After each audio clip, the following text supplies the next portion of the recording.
It was a night of big dreams in hope of making smaller ones come true. The Quincy Public Schools Foundation held their 11th annual Night to Dream Big Gala. WGEM's Raja Maples shows us how it's laying the foundation for future success, both in and out of the classroom. Raja? Yeah, hundreds of people packed the ambiance for Quincy Public School's largest fundraising event of the year. Now, tonight's gala also honored 3 dream makers for inspiring and making a difference in the lives of students.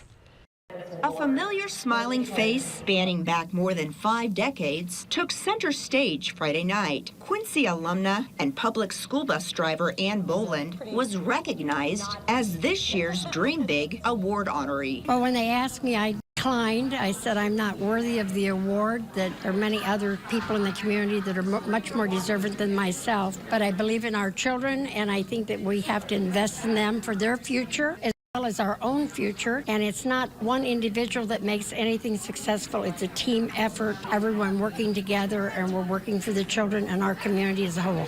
A QHS alumnus who went on to become a Pulitzer Prize-winning author was honored as this year's Distinguished Alumni Award. No matter what happened to me somewhere else, I would often think, oh, well, what would they think in Quincy? Or what people in Quincy are thinking about this? Or in some ways, it doesn't matter how successful you are unless people in your hometown think you've succeeded. So it does mean a lot to me. There's something like deeply ingrained about that. Baldwin Elementary Student Support and Family Liaison Sean Sparrow received the Dream Big Staff Choice Award. Thank you.